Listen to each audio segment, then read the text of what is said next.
Buenas, la siguiente ponencia se llama Desgaste psicológico en incendios forestales de larga duración y variación en la percepción del riesgo.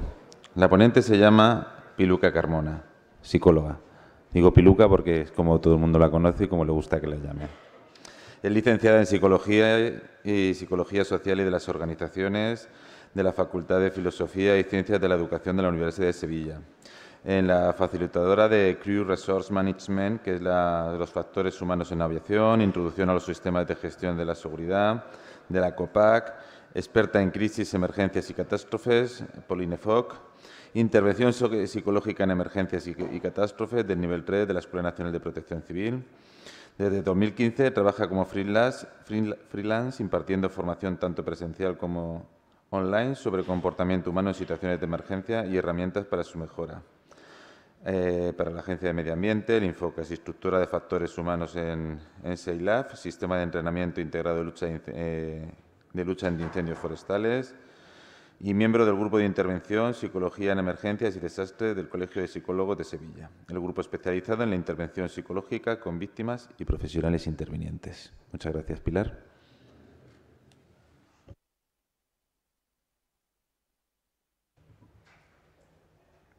¿No se oye? Sí, gracias. Bueno, antes de nada agradecer a los organizadores el poder estar aquí y no solamente a los organizadores, sino a mis compañeros que andan por ahí, algunos de SEILAF, y a otros compañeros de otras empresas, porque trabajo para varias empresas que no están aquí ahora, ¿no? Con ellos la verdad que ha sido un placer trabajar y he aprendido mucho a lo largo de todos estos años, ¿no? Me toca hablar del cansancio, como veis, y es una hora idónea para hablar del cansancio, porque voy a hablar de muchas cosas que quizás vais a poder sentir en vuestra propia carne, ¿no? Cuando se habla del cansancio, lo que nos viene un poco a la imagen, hablando un poco de el vencer ese cansancio, es cuando se habla de las situaciones de guerra, ¿no? El primer día cuando habló el ponente que nos habló de los incendios de Australia, también hizo un comentario que asimilaba un poco la intervención en los incendios forestales como una pequeña guerra. De hecho se llama combate forestal, ¿no? Cuando se habla de las guerras, yo la verdad que le veo poca utilidad, ¿no? A las guerras sirven para más bien poco, pero sí han servido para probar un poco lo que era la resistencia a nivel físico y psicológico de las personas, ¿no? A nivel humano. Y en este sentido, pues nos han hecho ver que las largas jornadas de guerra, donde las personas tenían que superar un gran estrés, solamente eran posibles gracias al valor, a la suerte y a unas pocas de sustancias que se utilizaban en este tipo de situaciones para vencer sobre todo el cansancio. Allí no se decía llega la noche y nos vamos a dormir, sino que las jornadas continuaban durante la noche, no había rotaciones de personal.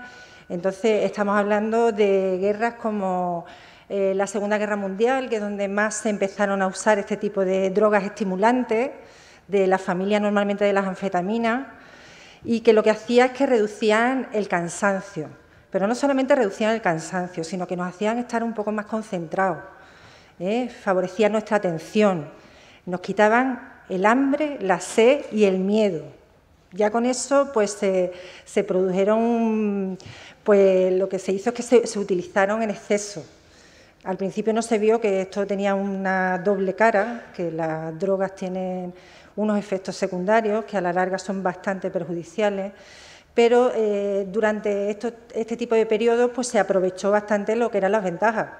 Incluso el propio Hitler, cuando estaba organizando todo lo que fue el Tercer Reich, tiraba de este tipo de sustancias, en concreto del Pervitin, que era la que más se comercializó en esa época. Luego ya los médicos, ya después de la Segunda Guerra Mundial, vieron que los efectos secundarios que tenían, como las alucinaciones, la ansiedad e incluso crisis suicidas, a la vez que daños hepáticos importantes, desaconsejaron su uso, pero se estuvieron utilizando durante mucho tiempo, ¿no?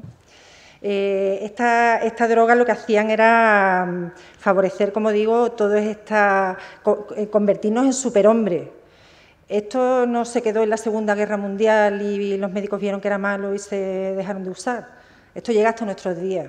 De hecho, hay una droga muy conocida últimamente a través de las redes sociales con todo el tema de los problemas en Oriente Medio, que es el Captagón, que es otro tipo de anfetamina que tiene los mismos efectos, sobre todo en temas de concentración y atención, elimina el miedo y hace que la gente pueda estar combatiendo muchísimas horas sin cansarse. Bueno, siempre hemos querido luchar contra el cansancio, en nuestra gran lucha a lo largo de los años, pero ya veremos que es una lucha que tenemos perdida. Ya veremos a lo largo de la exposición que voy a hacer el por qué es una lucha que está bastante perdida, ¿no? El tema de la ponencia es desgaste psicológico y percepción del riesgo en incendios forestales de larga duración. Bueno, ya el título en sí es una complicación, porque desgaste psicológico es un término tan amplio que ahora lo que haré es que restringiré un poco a algunos de sus variantes para poderlo afrontar. La percepción del riesgo. Ayer Alberto Ayora estuvo hablando de percepción de riesgo y de todo lo que tiene que ver los sesgos cognitivos en esta percepción del riesgo y en la toma de decisiones. Hoy Pez Marí también ha hablado de toma de decisiones, de la importancia que tiene el no estar cansado para poder tomar las decisiones bien. Bueno, pues como digo, es una complicación. Y ahora otra complicación más, que ayer lo comentaba con unos compañeros, ¿qué es un incendio de larga duración? Buena pregunta, ¿no? Pues para mí, y digo para mí porque esto sería muy discutible, para mí es todo aquello que excede la capacidad de respuesta de nuestras organizaciones. ¿Y cuándo se excede la capacidad de respuesta de una organización? En cuanto yo no tengo personal para que los turnos que vayan entrando puedan entrar con unas condiciones de descanso que les haga estar como si estuvieran al principio de la intervención. Entonces, como digo, es una visión mía muy particular de lo que es un incendio de larga duración, pero al final pues tenemos que centrar temas y si no, pues se nos va un poco todo lo que es el poder materializar esto en intervenciones concretas, ¿no? ¿De qué vamos a hablar? Vamos a hablar del contexto de este tipo de situaciones de incendios de larga duración. Vamos a hablar de lo que es la fatiga mental. Como he dicho, el tema de desgaste psicológico es un tema muy amplio. Entonces, bueno, me voy a centrar en lo que es la fatiga mental. Vamos a ver los efectos y algunas estrategias que podemos tener en cuenta. Algunas, porque la verdad que hay muchas cosas que se pueden hacer, pero no todas se pueden hacer en una situación de incendio. Entonces, vamos a ver qué tipo de estrategias sí podemos utilizar en este tipo de situaciones de incendio, ¿no? ¿Cuál es el contexto de estas actuaciones, estos incendios que hemos llamado de larga duración, por llamarlo de alguna manera, ¿no? A lo largo de estos días, cuando se han ido exponiendo situaciones de incendio, además, bueno, aquí tenemos algunos incendios bastante recientes este año que podemos categorizar de larga duración, aunque a lo mejor se ha estado trabajando en ello alrededor de una semana, pero ya ha desbordado un poco la capacidad de la organización. En este tipo de incendios se da una situación de servicio prolongada, con excesivas horas de trabajo, donde los turnos se alargan, porque muchas veces tampoco nos gusta irnos cuando ya empieza a funcionar todo, donde se da una gran responsabilidad sobre la tarea, mucha información que viene además de muchos sitios diferentes, que hay que gestionar toda esa cantidad de información, donde la comunicación se complica. La comunicación es una fuente de estrés en sí misma, y además el estrés afecta mucho también a cómo me comunico. ¿Qué más aspectos pueden darse en este tipo de situaciones de incendio? Pues un ritmo de trabajo intenso y muchas veces absorbente, y es un trabajo que yo lo que me llevo encontrado a lo largo de estos años que llevo trabajando con personal de incendio es gente que está muy motivada con su trabajo, con lo cual se mete mucho y le cuesta salir, y cuando ha cumplido su turno de trabajo, pues muchas veces les cuesta irse.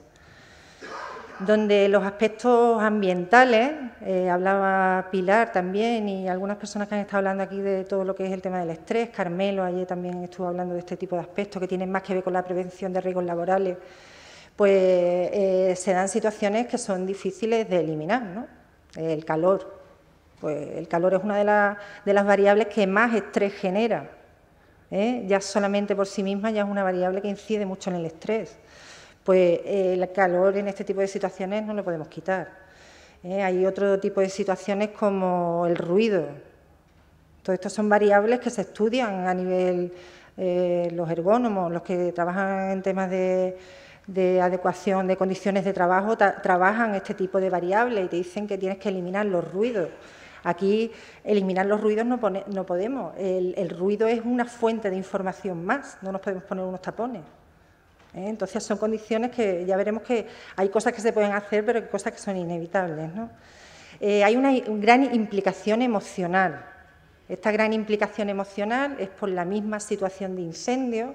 Luego, cuando se da una situación de un incendio que empieza a durar varios días, hay muchos medios de comunicación, muchos políticos que están metidos ahí en todo lo que es la gestión de este incendio y que ellos mismos también son una fuente de estrés importante. Luego, los incendios que se dan en sitios donde hay población, cuando hay situaciones como la de Portugal este año, donde hay muchas personas que se tienen que movilizar, pues eso genera a nivel emocional una gran implicación. Esto es una fuente más de estrés. Todo lo que estoy hablando son fuentes de estrés que se producen en este tipo de situaciones. También la coordinación y el trabajo en equipo. Las tareas son cada vez más complejas. No solamente lo que es la táctica y la estrategia para atacar el incendio, sino toda la logística que hay que desplegar en este tipo de situaciones. Normalmente, cuando un incendio empieza a durar más días de la cuenta, hay cambios de estrategia, entonces también es un factor potencial de estrés y, sobre todo, hay una sensación de urgencia. Todo tiene que ser ya para allá porque se nos va la vida un poco en ello. Y sensación de incertidumbre. Nos pensamos, bueno, ¿y esto cuándo va a acabar? ¿No? El esto cuándo va a acabar, ya solamente eso y esa frase ya te da la sensación de que lo que estás deseando es que esto termine, irte a tu casa y acabar con todas estas fuentes de estrés. Ejemplos de incendios en los que se produce este tipo de situaciones hay muchos. Ya no tenemos que ir a incendios que duren varias semanas. Lo que pasa es que cuanto más dura un incendio, más complicado es a nivel de gestión todas estas variables, ¿no? Tenemos ejemplos este año, bueno, aquí en Yeste, creo que duró su extinción alrededor de una semana, el incendio de Doñana también, el de La Cabrera, y luego ya si nos vamos, incendios que han durado, pues su extinción ha durado meses, ¿no? Como los incendios de Canadá, el incendio de Chile el año pasado, no sé si llegó al mes, pero estuvo muy cercano a estar en intervención de incendios forestales casi un mes. O sea, tenemos muchas experiencias recientes, ¿no? Pero parece que hay claves que todavía no acabamos de conseguir controlar y esta es una de ellas, el tema de lo que es la fatiga al final, que es lo que se nos produce en este tipo de situaciones, ¿no? Este tipo de incendio de larga duración, como decía, lo que hace es que disminuye mi capacidad de respuesta a nivel individual y a nivel de organización. Como os decía, cuando se habla de desgaste psicológico es difícil encuadrar ese término en algo que realmente se entienda. Es que es un término tan amplio que incluye tantas cosas, incluye todos los tipos de fatiga. Ha hablado Pilar antes de la fatiga por compasión, de la fatiga que te da el desgaste. Todos esos tipos de fatiga estarían dentro de lo que sería el desgaste psicológico. Pero además tenemos que tener en cuenta que la fatiga mental afecta a lo físico. La fatiga física afecta a cómo pienso, a lo cansado que estoy mentalmente y al revés. Cuando se habla de fatiga y se divide entre tantas clasificaciones diferentes de fatiga que hay, es por un nivel de operatividad. a la hora del estudio, pero realmente no se puede separar un tipo de fatiga de la otra, se suman sus consecuencias. La fatiga, ¿qué es al final? La fatiga es una disminución del rendimiento que se produce porque lo que hace, debido al largo tiempo que tengo que estar trabajando, ya inciden varias variables y lo que hago es que la fatiga me incide como un todo. La fatiga además no tiene una única causa. Yo puedo estar cumpliendo mis turnos de trabajo y sin embargo estar fatigado, porque mi situación a lo mejor a nivel personal hace que yo no duerma. Entonces, todo va al mismo saco, ¿no? El recipiente es único, que somos nosotros, y ahí se junta todo. Lo que hace es que disminuye mi capacidad de respuesta a nivel general. Ya veremos luego los efectos que tiene y veremos que hay muchos tipos de disminución en la capacidad de respuesta. Como digo, es un fenómeno multicausal que afecta al organismo como un todo, no se puede separar la parte física de la psicológica, pero lo que no debemos de olvidar es que la fatiga tiene un sentido. La fatiga es un mecanismo regulador, es lo que me dice que mi cuerpo no puede más. Antes de que mi cuerpo colapse, lo que se me muestran son los signos de fatiga, que es lo que me está diciendo que ya no podemos estirar más esa capacidad que tenemos a nivel mental. Y tenemos que saber que además nadie es inmune a la fatiga. Cuando estaba un poco viendo el tema para la ponencia de hoy, no sabía si centrarlo en el personal interviniente de primera línea, en el personal que está en los puestos de mando tomando decisiones, en los que llevan la gestión más a nivel general de lo que es la organización de la intervención. Y al final me di cuenta que realmente es que los efectos son los mismos. Entonces, no he querido separar. Los efectos que tiene la fatiga en el trabajador de primera línea son iguales que lo que tiene el que está tomando decisiones en una mesa. Y eso también cansa. Muchas veces asociamos el tema de la fatiga con el que cava líneas, ¿no? Físicamente vemos que hace un gran esfuerzo, pero a nivel mental el esfuerzo puede ser incluso generar mucho mayor desgaste. Y esto muchas veces sí lo olvidamos. Se decía que los que toman decisiones muchas veces, se ha dicho en algún momento en estos días, que no tenían el efecto del estrés, que no tenían el efecto de la fatiga, del cansancio, pero realmente no es así. Pensar cansa mucho y cansa muchas veces más que lo que es el trabajo físico. Y pensar tenemos que pensar todos, no solamente piensan los que están tomando decisiones, el que está acabando en línea también tiene que tomar decisiones. Y ese cansancio es el que se genera, ¿no? Vamos a ver qué factores son los determinantes un poco, según los teóricos, de la carga mental del trabajo. La carga mental del trabajo tiene que ver pues, cuando las exigencias de la tarea desbordan mis recursos a nivel personal. Cuando hablamos de organizaciones también desbordan los recursos de la organización. Esa exigencia, ese esfuerzo que me requiere ese trabajo que estoy desarrollando, pues tiene diferentes factores que afectan, ¿no? Hay factores que tienen que ver con el contenido de trabajo. Como decía, toda toma de decisiones lleva aparejado un procesamiento de toda la información disponible. Esa información disponible requiere la información, un análisis y la elaboración de una respuesta, sea cual sea el tipo de respuesta. Y el ritmo de trabajo en este tipo de situaciones de incendio pues nos generan mucha más carga de trabajo, ¿no? Las condiciones ambientales, como hemos dicho, las condiciones ambientales de ruido y temperatura, que fundamentalmente son las dos que más afectan desde la primera línea hasta el puesto de mando, y que hacen que me canse mucho más, ¿no? Hay aspectos que tienen que ver con lo organizativo y con los aspectos psicosociales, la duración de la jornada. Siempre se han intentado regular la duración de las jornadas porque eso directamente va a afectar a ese cansancio que se produce. La posibilidad del establecimiento de pausa. Todos estos aspectos que cuento aquí son los que los teóricos dicen que hay que tener en cuenta para hacer una buena gestión del trabajo y que no suponga una carga. Muchos de ellos ya veremos que hay algunas cosas que se pueden hacer, pero otras no, en este tipo de intervenciones de las que estamos hablando, ¿no? La duración de la jornada, la posibilidad de hacer pausas, la relación existente entre los compañeros, muchas veces los conflictos internos dentro de los equipos de trabajo nos producen un mayor desgaste del que tendríamos si las relaciones fueran fluidas y si los equipos fueran, como comentaba Pep Mariante, ¿no?, comprometidos con su trabajo, que tuvieran un buen liderazgo. Todo sería lo ideal para que eso no supusiera un alto coste de energía, ¿no?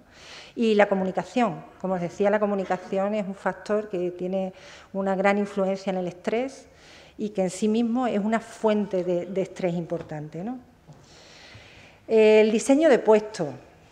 El primer día también se nos habló de lo que era la prevención de riesgos laborales, el tema de la ergonomía. Los ergónomos se dedican a adecuar las características de los puestos de trabajo a las características que tenemos a nivel individual, ¿no?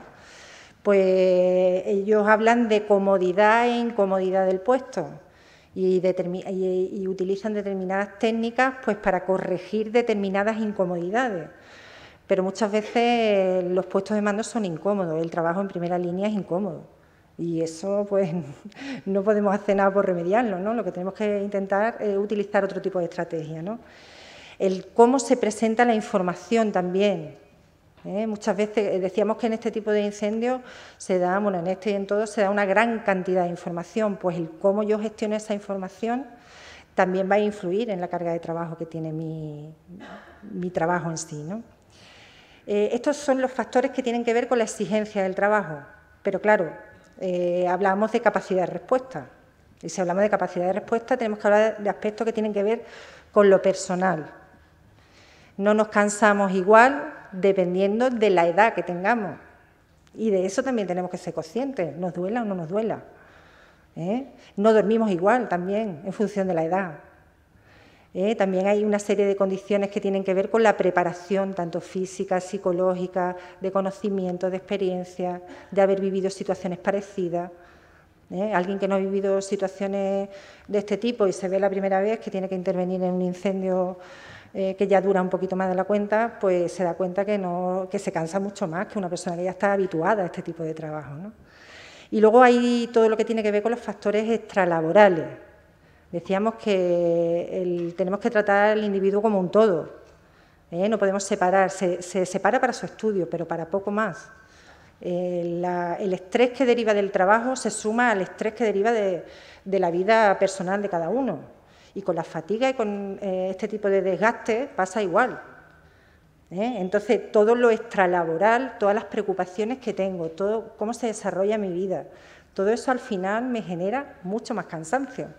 Porque, como os decía, si yo tengo que estar interviniendo durante varios días en un incendio, aunque tenga mis periodos de descanso, pero aparte estoy con una preocupación de que tengo a alguien enfermo en mi casa, con lo cual llego y tampoco descanso lo suficiente, pues al final todo esto se va acumulando, ¿no? Vamos a ver ahora por qué se produce la fatiga mental. La fatiga mental se produce porque tenemos un organismo que es muy limitado. Es muy limitado y que se rige además por un principio de optimización de la energía. ¿Con qué energía contamos nosotros para desarrollar todas las funciones a nivel corporal? Pues fundamentalmente la que viene del oxígeno y de la glucosa. Esos son nuestros aportes energéticos. Y lo que podemos hacer con esa energía es limitado y cuando se acaba, se acabó. Y no hay más. Entonces, este principio de optimización de la energía lo que hace es que yo inconscientemente, lo que hace mi cuerpo es que deriva hacia situaciones que me provoquen poco gasto energético. ¿Y qué me provoca poco gasto energético? Pues todo lo que es automático. Pensar en cuando vamos conduciendo, que ya tenemos cierta experiencia, hay un montón de conductas que son automáticas. ¿Por qué tendemos a ese tipo de conductas automáticas? Porque no tienen gasto apenas energético del organismo. Todo lo que es consciente cansa mucho. Entonces, bueno, lo automático está bien en determinadas situaciones, pero no siempre en todo, ¿no? Como os decía, el cerebro, que es un poco nuestra unidad central para todo el funcionamiento a nivel físico y psíquico, pesa apenas un 2% del cuerpo, pero gasta el 25% de la energía que tiene. Este gasto energético se produce en situaciones de descanso. O sea, no porque yo tenga que hacer determinadas tareas a nivel mental voy a gastar más, no, ya que gasto mucho habitualmente, incluso cuando estoy sin hacer nada, porque nuestro cerebro no descansa. ¿Por qué más se produce este tipo de fatiga a nivel mental, ¿no? Pues porque nos regimos por lo que son los ritmos circadianos. Los ritmos circadianos son los que nos marcan la noche y el día, y no es un capricho.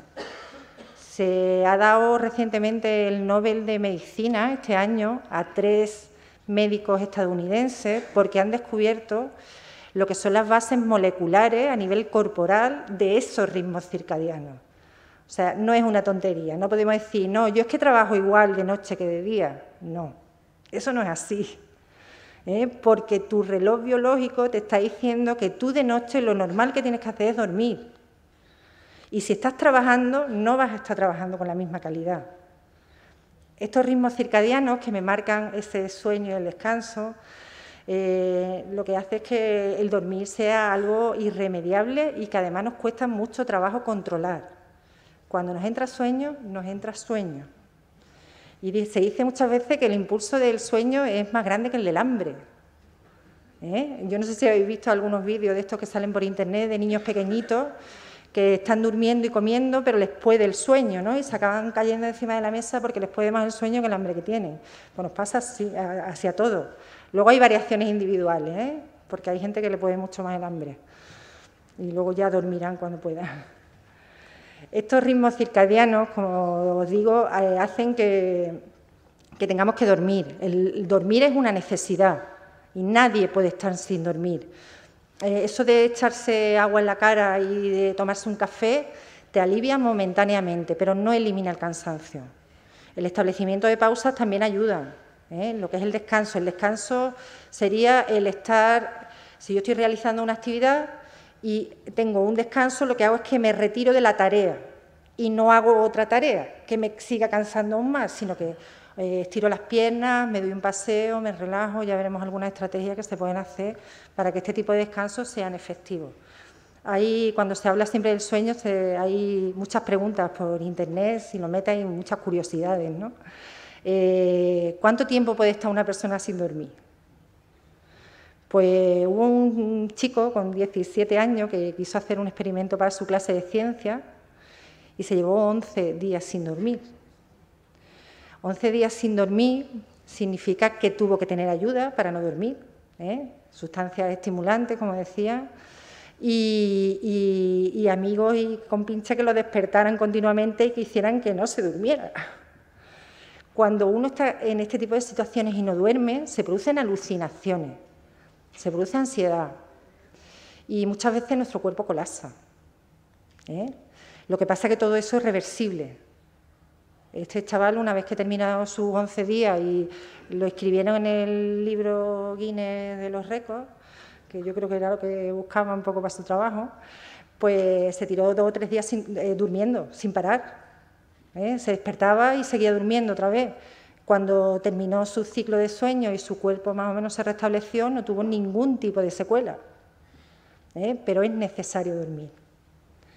Las situaciones prolongadas de estrés todavía nos cansan más y hace que nuestros ritmos también se descompensen.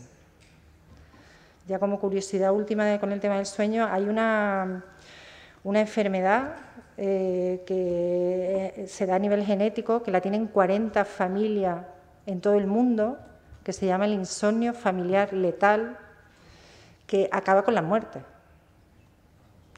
Gente que no puede dormir y acaba teniendo unas descompensaciones a nivel orgánico en su cuerpo y acaba falleciendo por este tipo de trastornos. O sea que dormir no es ninguna tontería.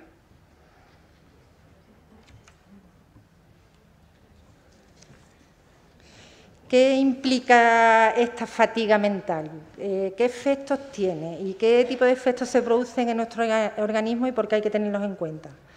Uno de los efectos que tiene son el establecimiento de microsueños.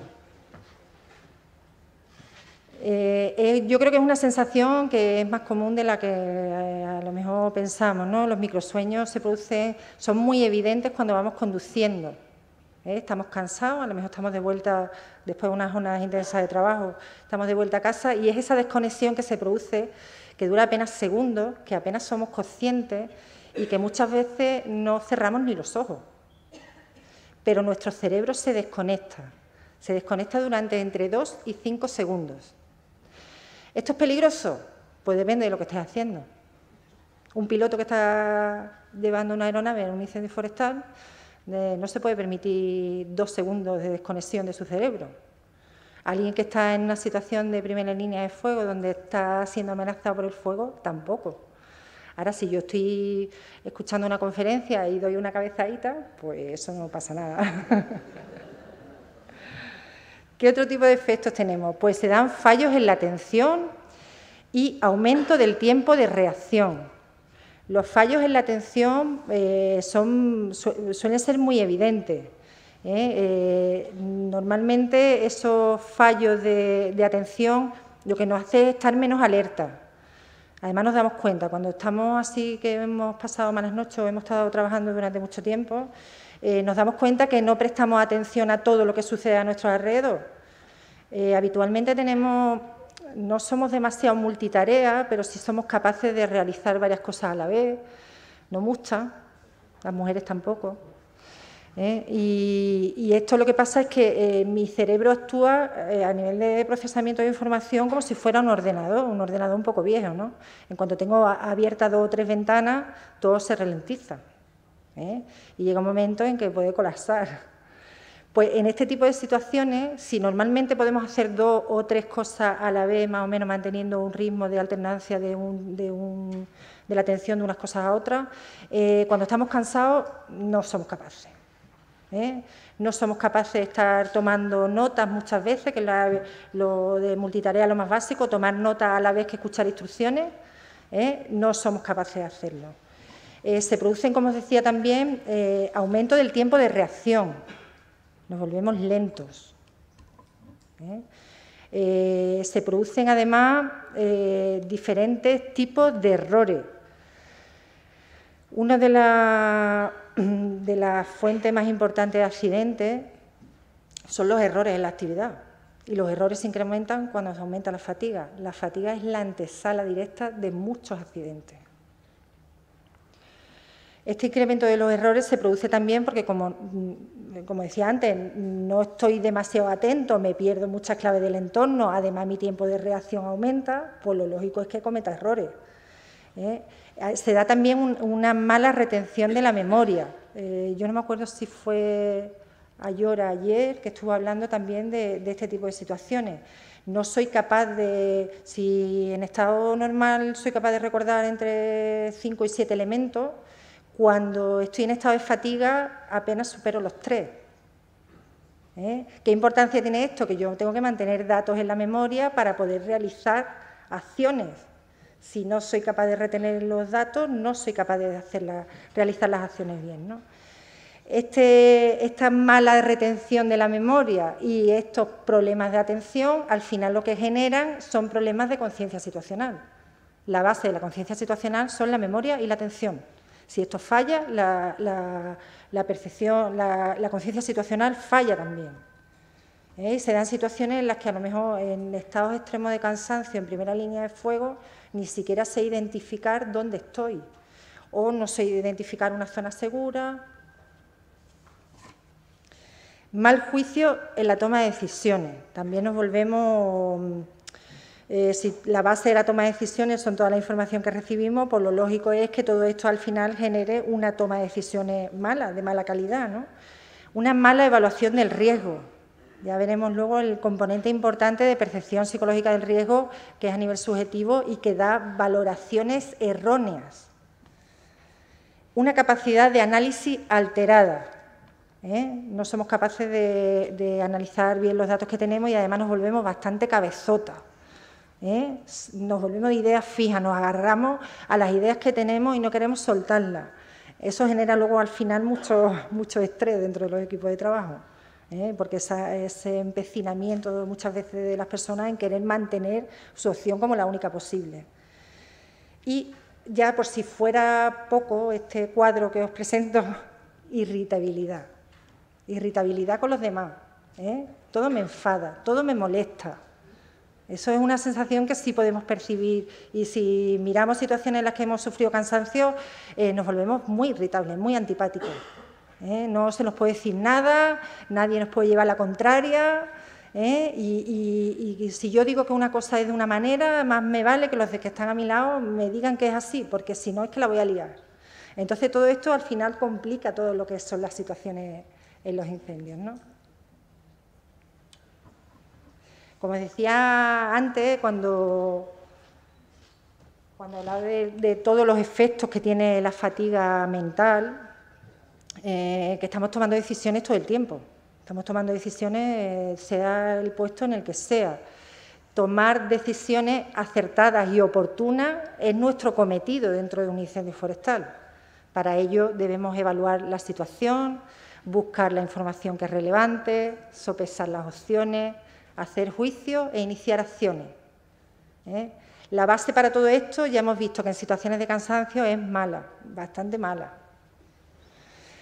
Una de las primeras cosas que se dañan es la percepción y la evaluación del riesgo. Ayer habló Alberto Ayora, que la verdad que me gustó mucho porque el tema de los sesgos cognitivos es algo que es muy complicado de entender, muy complicado de transmitir y él ayer lo hizo con bastante acierto. Los sesgos cognitivos son atajos mentales. Y si hemos dicho antes que cuando mi cerebro está cansado lo que hace es que rentabiliza la energía que tiene, es muy propenso a coger atajos, porque no me cansan, porque son reacciones automáticas. Entonces, ese tipo de reacciones automáticas, esos sesgos cognitivos, al final lo que me lleva a valoraciones del riesgo que son malas. La valoración del riesgo, lo que es la percepción psicológica del riesgo, algo que se ha estudiado bastante poco, y menos en este tipo de situaciones, ¿no? Se ha hablado mucho de la objetividad del riesgo, de hacer análisis de riesgo a nivel objetivo. Ayer veíamos de los temas que trajo Ayora una plantilla de una situación de riesgo evaluada por expertos que decía que había un nivel 3 o un nivel 2 en determinada parte de la montaña respecto al tema de los aludes, y eso es una evaluación a nivel de riesgo objetiva. Pero al final eso a mí como individuo me vale para poco. Es una información más que tengo. Pero al final me voy a mover por lo que yo veo que es el riesgo y que ese riesgo supone para mí. De manera que yo cuando estoy haciendo una evaluación del riesgo puedo valorar un riesgo como demasiado poco y meterme en situaciones que son muy complicadas, o evaluar el riesgo como demasiado para mí, como demasiado para soportarlo. Todo esto se incrementa con el cansancio. Entonces veis que tampoco es algo que nos haga funcionar muy bien, ¿no? Bueno, hasta ahora lo que hemos visto es... Lo que hemos visto hasta ahora es la situación, el contexto, lo que hemos identificado como desgaste mental, la fatiga mental o la que está asociada a la carga de trabajo. Hemos visto qué tipo de efectos y el por qué se produce ese tema de la fatiga por temas de energía, y ahora vamos a intentar ver qué tipo de cosas podemos hacer que se puedan hacer de verdad, que no sean de las que aparecen a nivel teórico en los libros y luego sea imposible llevarla a la práctica. En cuanto a estrategias que podemos hacer, yo he intentado identificarlas más o menos con la situación tal y como aparece a nivel teórico, que es adecuar la carga de trabajo a las capacidades de cada trabajador, pero muchas veces tengo los trabajadores que tengo, y más cuando ya tengo gente que está rotando continuamente y que ya no puedo contar con las personas que a mí me gustaría contar para determinadas intervenciones, ¿no? Entonces, ¿qué podemos hacer? Bueno, pues siempre delegar. En esto también hay que rentabilizar el gasto energético en la organización. No sirve de nada que el que toma decisiones se canse mucho porque quiere hacerlo todo él. Entonces, repartimos la toma de decisiones, repartimos el cansancio también añadido a esta toma de decisiones. No queramos ser hombres orquesta.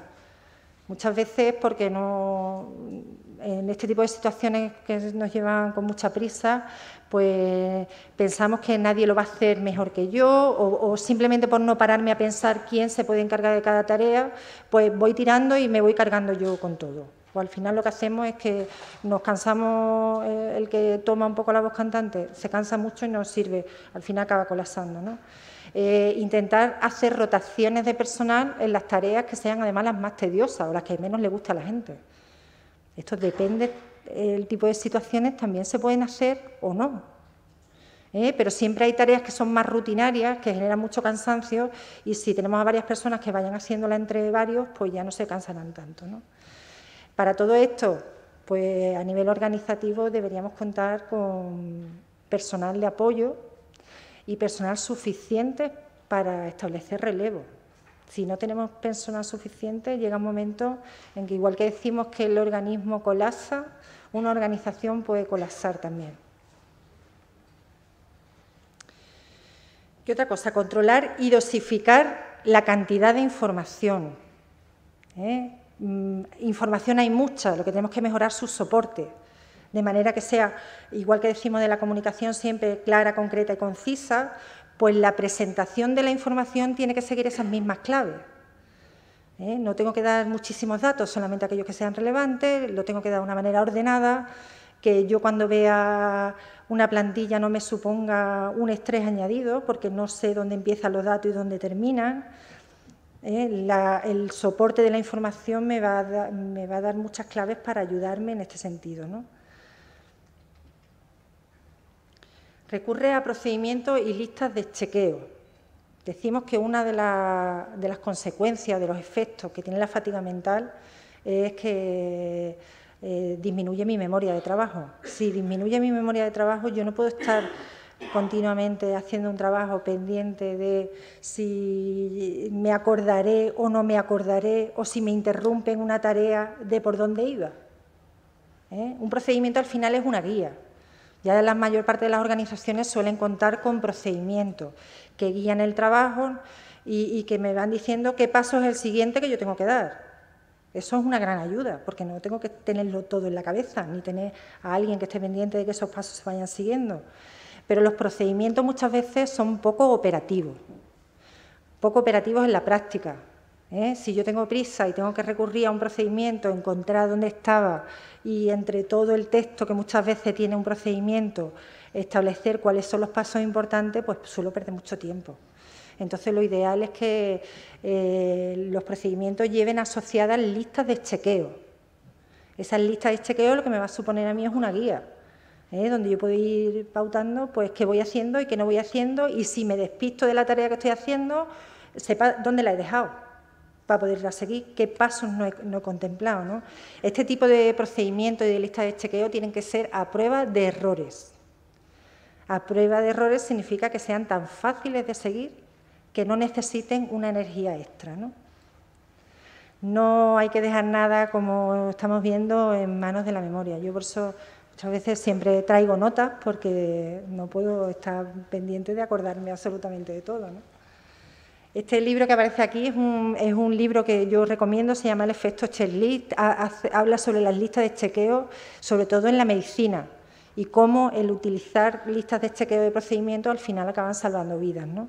Es una aplicación práctica de lo que es el tema de los procedimientos y las listas de chequeo. Mejora la comunicación dentro de tu equipo. Ya hemos visto que todo lo que tiene que ver con la comunicación es una fuente de estrés y además que genera mucha incomodidad y mucho desgaste energético del personal que está. Pues lo que tenemos que hacer es cuidar cómo nos comunicamos. Se ha hablado estos días de la asertividad, de la calma. Si yo veo a alguien que me transmite la información importante con mucha calma, eso hace que yo no me estrese. El cuidar cómo me comunico, cómo se comunican los compañeros dentro de lo de trabajo, y hacerlo siempre de una manera asertiva. La asertividad es el punto intermedio entre lo que es la pasividad y la agresividad. La pasividad es que no tenemos energía suficiente para establecer una buena comunicación, y la agresividad lo que me proporciona es un gasto energético demasiado para el que yo puedo soportar en este tipo de circunstancias. Facilitar periodos de descanso. Esta es otra de las cuestiones que luego al final me dice la gente, bueno, pero es que hay veces que no se puede descansar. Bueno, hay que ver cuándo y cómo puedo establecer esas pausas.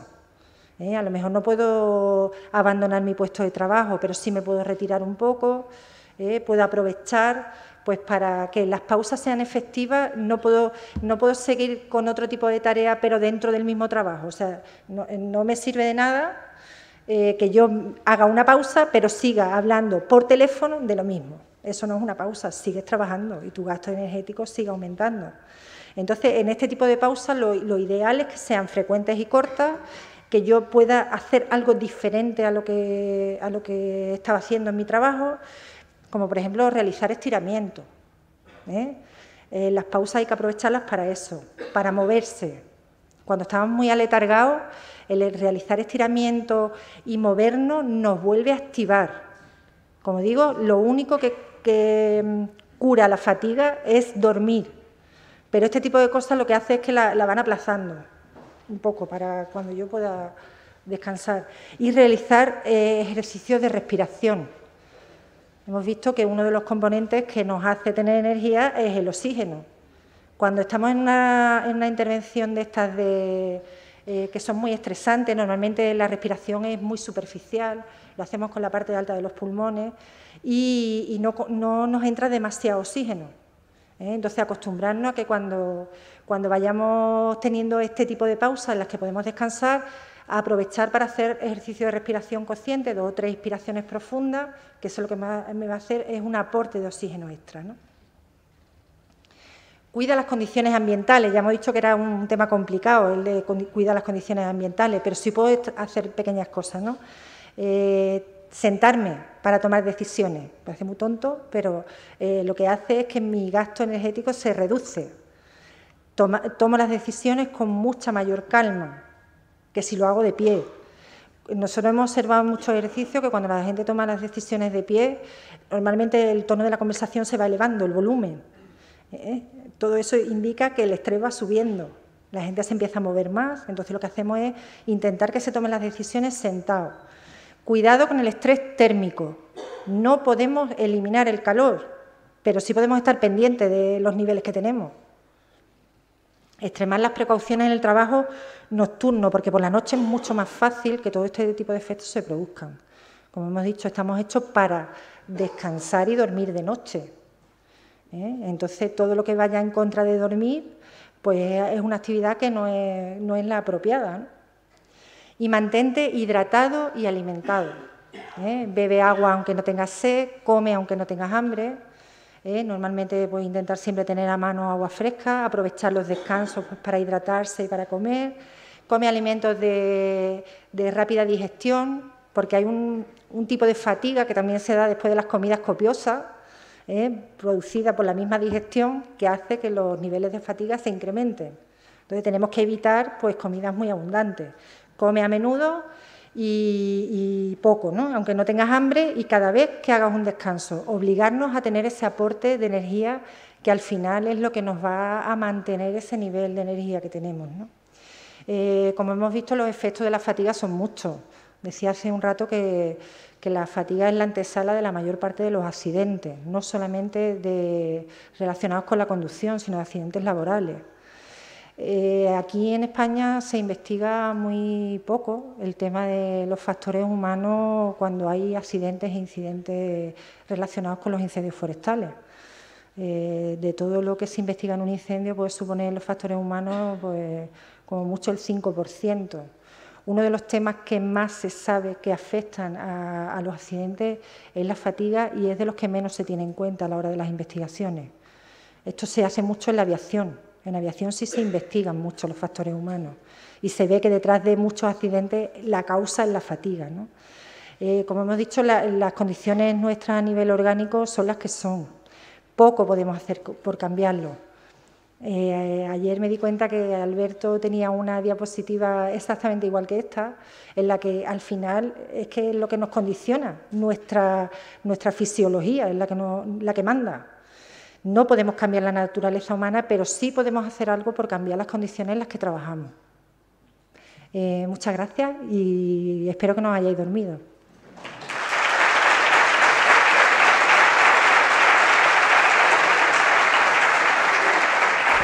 Muchas gracias, Piluca. ¿Tienen alguna pregunta para Pilar?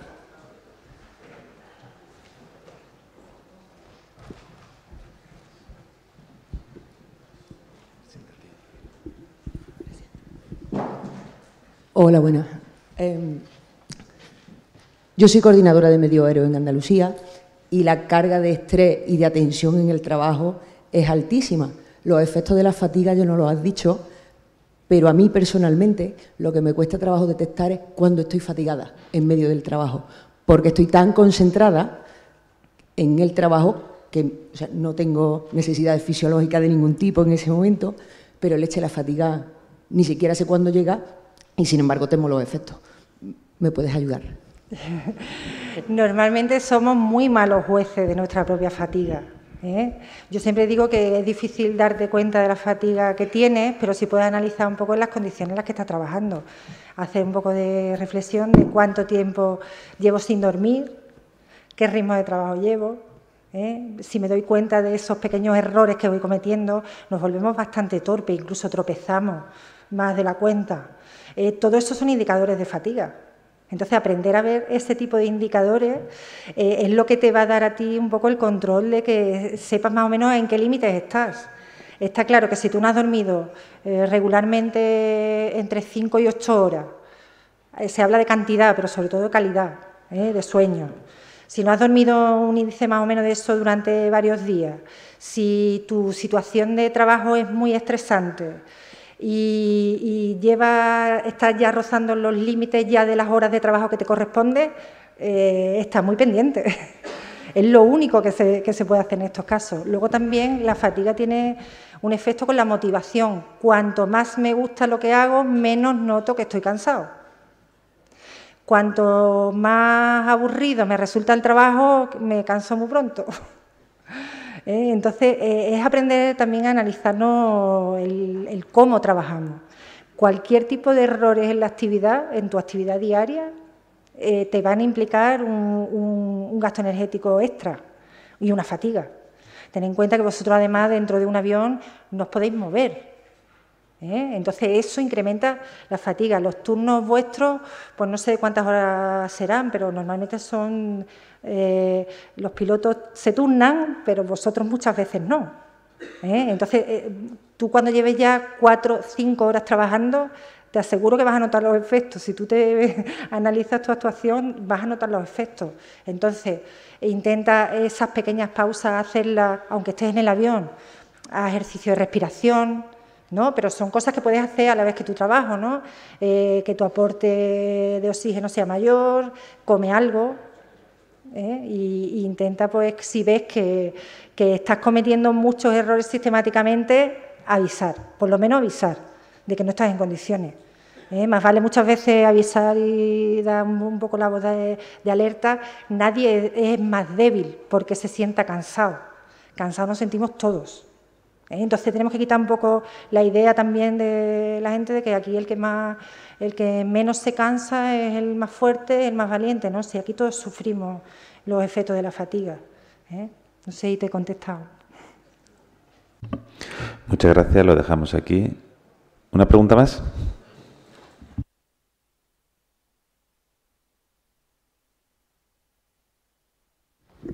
La última, que llegamos ya a comer.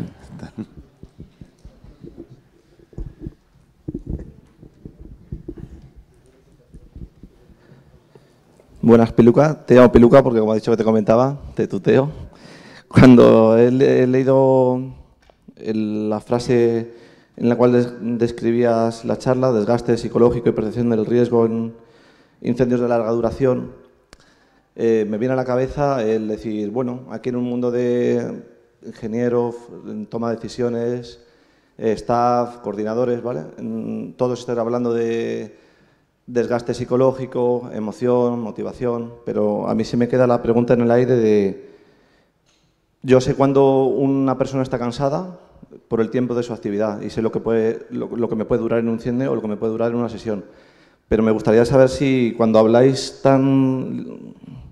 desde un punto con mucho criterio, me parece, del desgaste psicológico, si tenéis alguna relación entre, o habéis medido en incendios de larga duración, ¿cuál es el tiempo que hay entre un desgaste físico y que ese desgaste físico puede tener un desgaste psicológico? O sea, ¿tenéis alguna opción de medirlo? Porque se está comentando el desgaste psicológico, el estrés, pero mi pregunta es, ¿Lo tenéis como referencias o tenéis una relación directa? No.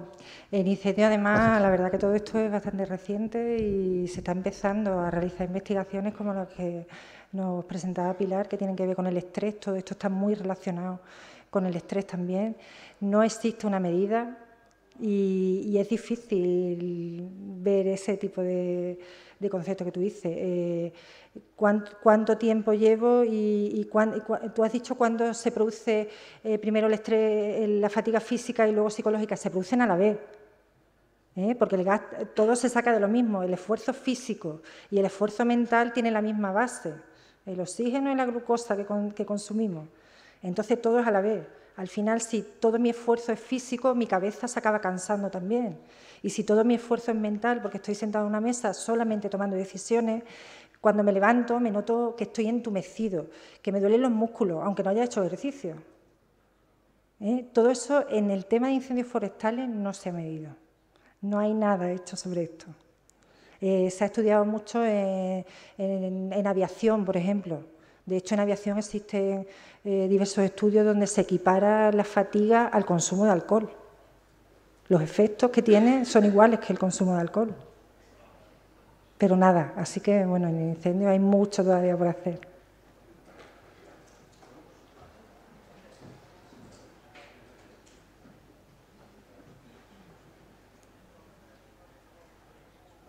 Bueno, lo dejamos aquí. Nos vemos a las 3:30. Muchas gracias, Piluca. Muchas gracias.